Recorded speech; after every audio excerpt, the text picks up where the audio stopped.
Hello, YouTube. Welcome back to my channel for all of my returning subscribers. My name is Megan. Okay, welcome to the Hood Astro Queen. If this is your first time on my page today, be sure to hit that subscribe button because you know you want to. Now, I want to wish everybody a happy Friday. I hope you guys have a wonderful, safe weekend. And to kick off the weekend, I wanted to do something that I was initially kind of apprehensive about. So, in this video, I'm going to be reading the birth chart of a bitch I fucking hate. Yes, you heard me correct. A bitch I fucking hate. Now, I know at this point you're probably wondering, Megan, why are you reading the birth chart of somebody you don't like that much? Like, what's the purpose? Are you bothered or not? Why are you wasting your time on that? Well, here's the answer. Okay, number one, I feel like it's going to be a therapeutic thing for me because this person and I have a very long history, okay? And let me explain it briefly before I get into the reading because you know I always got to give a little story time before I do my readings, okay? So, this person and I, and we're going to call her B for bitch, okay? So, B and I go all the way back to the third grade, okay? Yes, third grade, okay? And we were relatively close. I wouldn't call her my best friend per se because from or for as long as I can remember, our relationship was kind of I wouldn't say on and off. She kind of was one of those fair weather friends maybe earlier on in life, which of course at the time I didn't recognize as being a fair weather friend. I've always been a pretty low maintenance friend. So that's why that kind of stuff is kind of hard for me to detect because I am the type of person who, if we're friends, we'll talk on Monday, but you might not hear from me until Thursday or maybe even the next week. And it's no, harm towards you. It's not intentionally. That's just the type of person I am. I'm a Sagittarius. I like my freedom, even when it comes to my friends. Live your life. And then when we get back together, we can catch up, we can dish, we can do whatever. And it's like nothing ever happened. However, for as long as I can remember, we kind of had a relationship where, for the most part, we were together a lot, but I don't recall us being super duper close until we got older. Okay. Our parents were friends. Her mother is a Delta. Not only is she a Delta, she's like a high ranking Delta. Her father's an Omega. So she comes from like a very kind of prestigious background, two parent home. Our parents always usually hung out and we did a lot of things together as children. We would have Girl Scout camp. So we was in the same Girl Scout club. Our parents sent us on these little trips like college prep trips.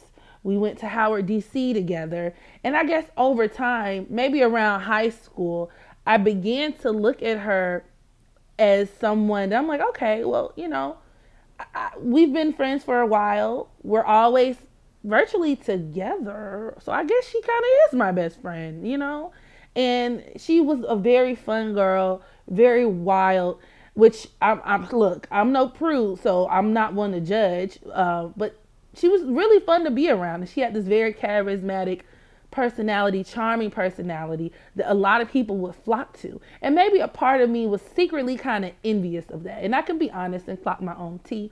As a child, you kind of like, oh, wow. Like, I'm a Sag sun, but I'm a Virgo moon. So my Virgo moon kind of takes away from a lot of my Sagittarius charm and outgoingness and free spirit kind of thing because it makes me very insecure. Virgo moon is one of the toughest moons to deal with. It makes you very just very insecure and doubting yourself, and it makes you a little bit more reserved than your stereotypical Sagittarius. Now, if I know you really well, then yes, I will cut a fucking fool. So with that being said, I kind of admired and secretly envied her for it, but I still treated her the way a friend should be treated. We were close friends. So I began noticing things like her doing very deviant shit, very sneaky deviant shit. And there were things about her personality that as a child with no real insight or foresight that I just kind of glossed over. And one of those things were the fact that she was very materialistic, okay? Everything was about what she had, what other people had. Whenever we would interact with other girls, other groups of friends, she would compare herself to them. she would kind of even assess other people and almost like if they were worthy, like to see how worthy they were to join our clique or hang out with us. I would also notice her acting different because I was never really popular. I guess maybe in high school I was, pretty well known, but for the most part, I was never really a super popular kid. I wasn't the cool girl. Actually, I'm a late bloomer, so I didn't kind of grow into my looks and into my womanhood until later on. So earlier in life, I was very like I was a chunky kid. I was kind of corny, like so I wasn't really like this super cool chick, but B was, and she everything about her kind of revolved around that kind of status. And so I would notice her treating me differently in very subtle ways when she got around people who on the surface had more than what we had, or people in higher positions, maybe more popular than we were, who had more like very cool things going on with their lives. But once again, I didn't pay too much attention to it. Our parents sent us to a camp, a summer camp called what is it? I said Barry Gordy. Ha! That's the dude from Motown. Barry College, okay? It's a college in Georgia. It's like a lot of white people go there, so if you don't know about it, it's cool, no big deal. I think they shot Remember the Titans there, but whatever.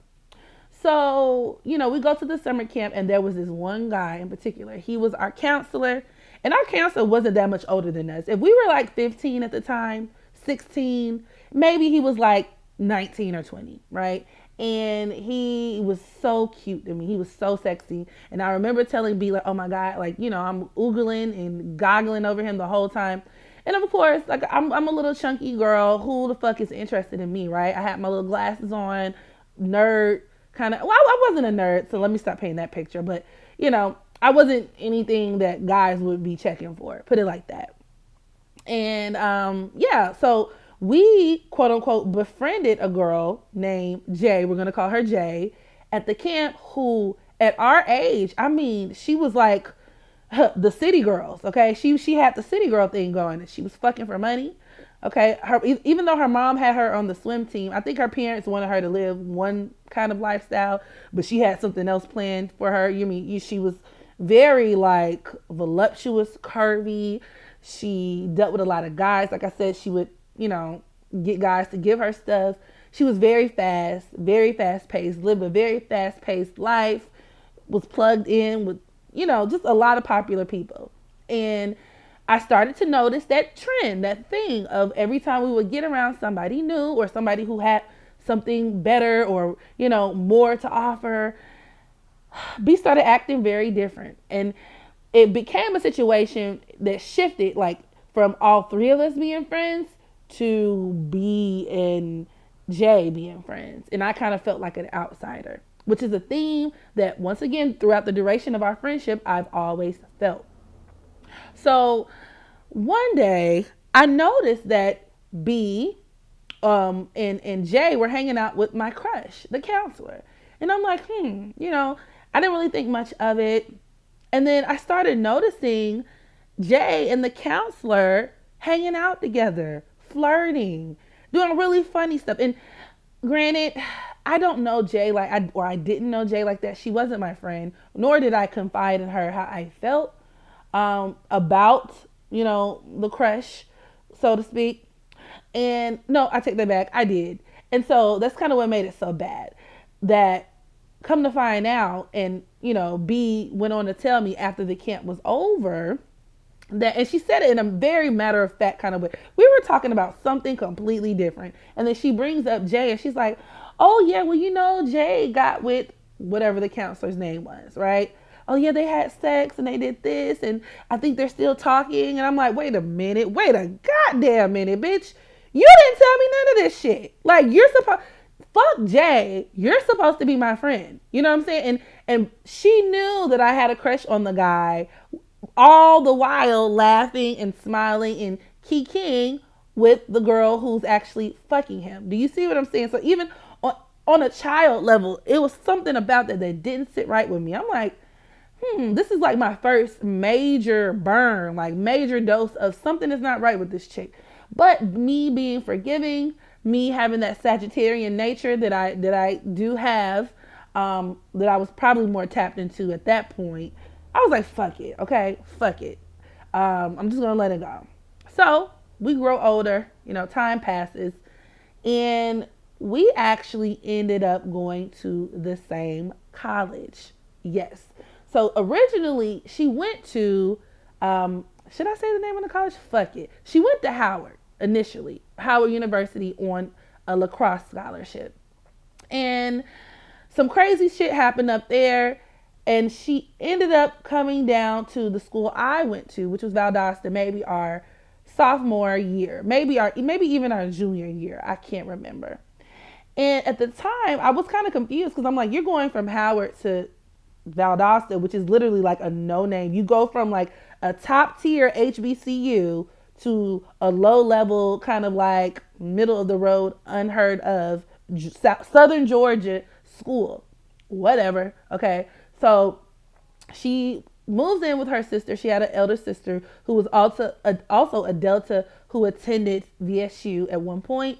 She was fairly popular, held a lot of rank down there, and she moved in with her, okay? And when she first got to Valdosta, I treated her like a best friend. I welcomed her with open arms, and I was like, oh my God, like this is gonna be great. We're gonna have so much fun.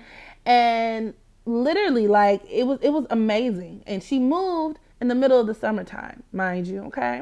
Now, I think she started, taking summer courses to prepare for the fall. Now, at this time, my child's father and I were going steady, okay?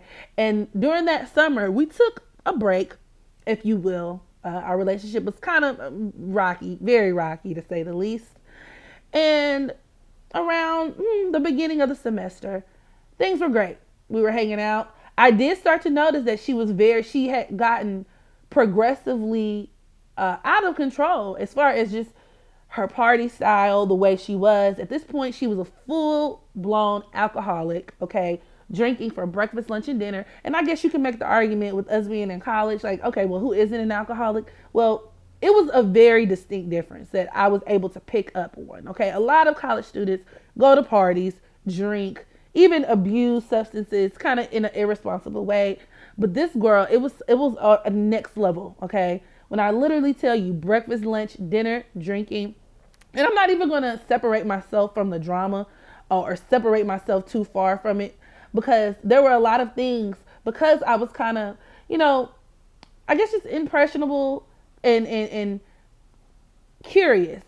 I dibbled and dabbled in certain things as well. So I clocked my own tea there and own up to my side of it. But it really amazed me to see how out of control she was. And so come to find out, she moved to Valdosta because some people in Howard, she ended up getting raped. She ended up contracting herpes from a guy. And it was just a lot of stuff. It was a lot of drama. So she's here with all of this baggage. And the minute she confided in me about those things, all of the doubts that I had about her, all of the shady things she had done to me, up until that point, they kind of washed away. It softened my heart because I'm like, wow, I'm not really judging her anymore because I understand why she does what she does. She's traumatized. She's going through shit. And, as adults, a lot of adults aren't really privy to the whole herpes thing and STDs. A lot of adults can be cruel. So imagine college students. So I'm like, okay, cool. Like, whatever. Long story short, I end up finding out that once again, she is being really just a two-faced bitch. She ended up befriending the girl who my boyfriend cheated on me with. And I found out in the craziest of ways. If I took the time to really go into each story, we will be here all day long. And I don't have time for that. And I don't want to relive those emotions because it got really crazy. I had a group of friends, some roommates who I regularly hung with, and I was pretty cool with them. And when it was all said and done, essentially B ended up taking over my whole group of friends, turning them against me, right? So I no longer, I literally stopped talking to each and every last one of them, and then turned on me, but did it in such a passive aggressive manner, not really confronting me. And when I look back, I really regret not beating her ass. like dogging a bitch, walking like literally. If I had the opportunity to do so, I probably would. And I know that doesn't sound, you're supposed to be calmer in retrospect, but I really wish I could just shoot the ones with her one good time and get all of this rage out of my system, because the way my Mars and Scorpio at the 29th degree is set up, okay? It's just kind of been festering in my soul. That level of betrayal, it festers in my spirit, and I have to find some healthy way to release it. And because I don't want to go to jail, okay, and because I don't have the time to track the bitch down, which isn't that hard because, we are from the same area. I just rather not, okay? I want to keep delivering content for you guys. I don't want you guys to see me on the news and see that I'm behind bars because I, dumped a pan of bubbling peanut oil on this bitch's face. So, with that being said, yeah, I would like to go ahead and just jump into this reading. It's going to be really brief because I do not want to spend an extensive amount of time rather on this person, but it will give me some closure. Okay, so yeah, let's go ahead and get started. So the dirty, trifling, filthy, bumpy pussy bitch was born on August 8th, 1992. I do not know her time of birth. She was technically from, I think, like Mableton, Georgia, but we just gonna say Atlanta. We just gonna say Atlanta. It was in the Atlanta area. Now, this makes her a Leo sun, Sag moon. Looking at this, it explains so much. Her sun is at the 16th degree of Leo at that. 16 deals with tragedy. Okay, this bitch does have a pretty tragic life. I mean, like I said, she got raped, she got herpes, she went on to even do, like, I think she was in rehab. She had to go to rehab for her alcoholism. And she just has a lot of issues, lots of dysfunction. She also has issues with her father. The sun deals with the father. Her being a Leo, especially with her sun conjoined to her Mercury, it deals with her being so charismatic. Oh shit, her Chiron is in Leo. Oh wow, so that wow at the 13th degree. So this just deals with her being a pompous, entitled, narcissistic, and this is just not my personal opinion. That Leo energy can absolutely produce narcissism. It can produce somebody who seeks to be the center of attention, which she did. It can produce somebody who is very vain and superficial, which, as I clearly stated in the story beforehand, she was, and had this air of superiority about herself to where, you can even judge other people. Now, that is a dark-sided Leo trait. Dark-sided Leos do tend to look down on other people. And for that reason, they can also be kind of like the more racist of the zodiac, along with Cancer and Sagittarius. However, with Leos, it's more so like a tribalism thing, like you can't sit with us. So if I deem you less than or, beneath me for whatever reason, I'm going to treat you funny and bitch, fuck you. Okay. And this just makes this aspect, especially with her Chiron conjoined to her sun, makes her a relentless, judgmental, narcissistic, self-centered bitch.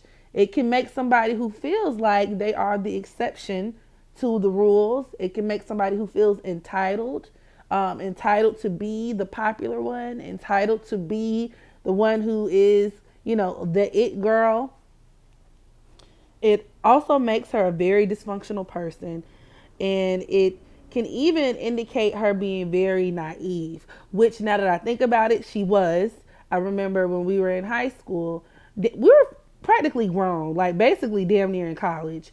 She got scammed. Like, this is, Atlanta is real big with the scammers now, but the scam was so fucking stupid. It was like a bunch of dudes was like, hey, give me like, I don't know, give me $100 or $200 and we'll put the money in a Bank of America account, and then we're gonna, flip it, and then we're gonna give you the rest. And she did it. Like, she met up with the dudes and never saw the money again. After I told her, like, girl, why are you doing this? Don't do it. Dumbass got. So yes, naive. That's Leo, dark side Leo energy all day. Her Sagittarius moon explains a lot because Sagittarius is governed by Jupiter. That Jupiter, even though it is like a beneficial planet and whatever, it does have some negatives to it. And one of those negatives is that it deals with excess. surplus. So it can create somebody who has the tendency to overindulge. She did have an eating disorder, or like a really bad eating disorder. She used to throw up. So she was bulimic for a while.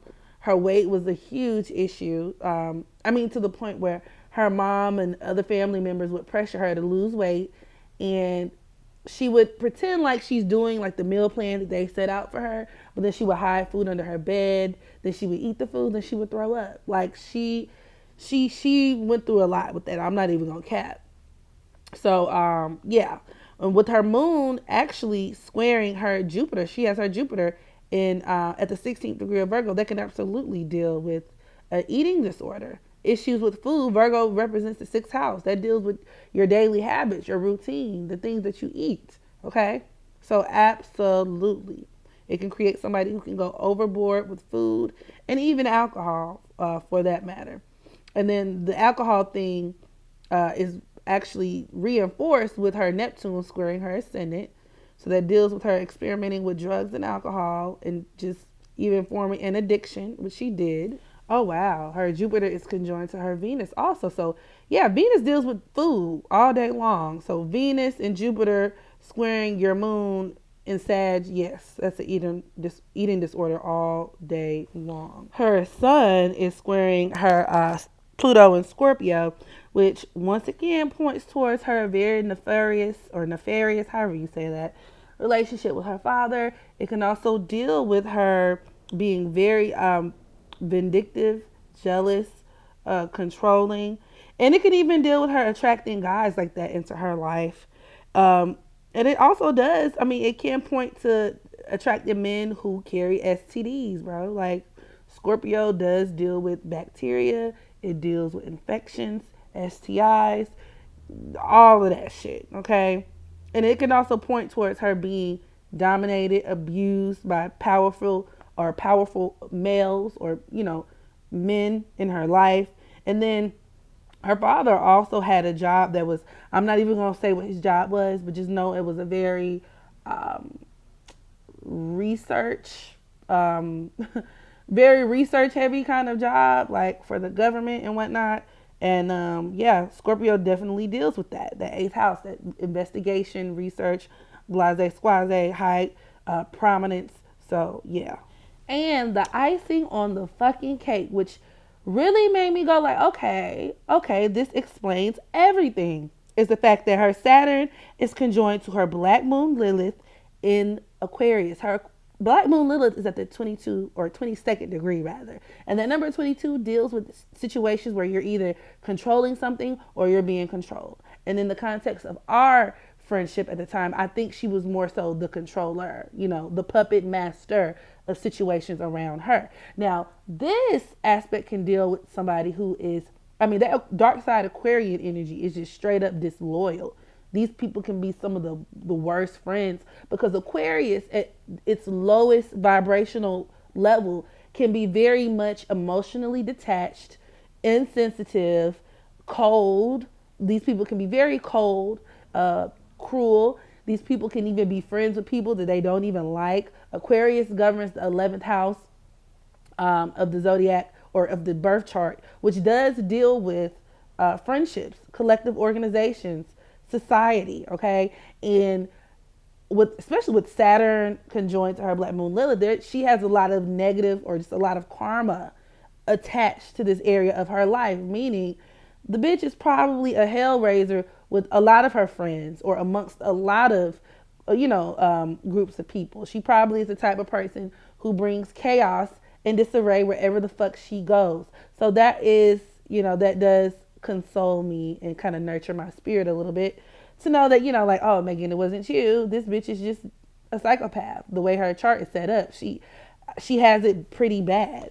And with her ascendant forming a trine to this black moon Lilith, it just kind of makes it so that these negative traits kind of radiate outwards, right? And it's something that everybody can pick up on. This can make her very cold-hearted, very, like I said, disloyal, but also somebody who is very even weird. That's that Aquarian energy, very weird, which she was. She would do little stuff like make weird cat noises just throughout the day for no particular reason. She'd be like, meow, Like every time something bothered her, meow, meow. You know, like that's that Aquarius shit.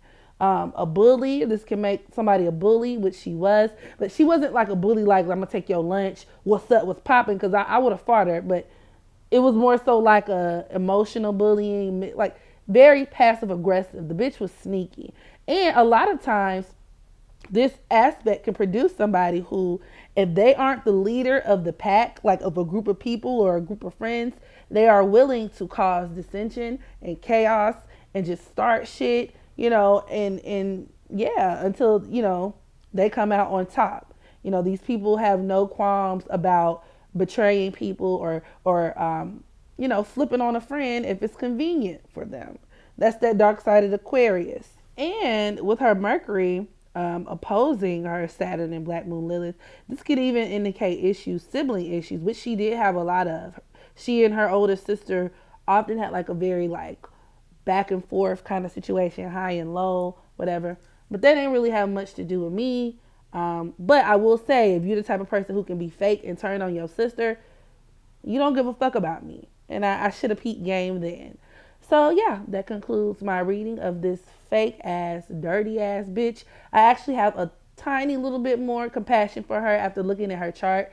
And it does put things into perspective when you realize people operate based on the components in their chart, right?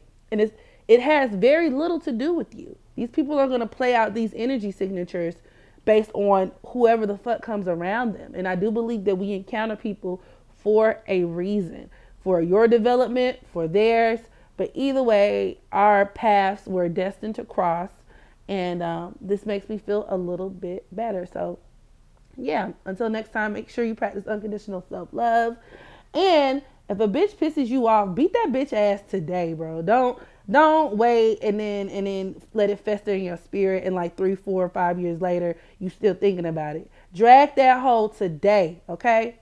So y'all be good now. God bless, and until next time,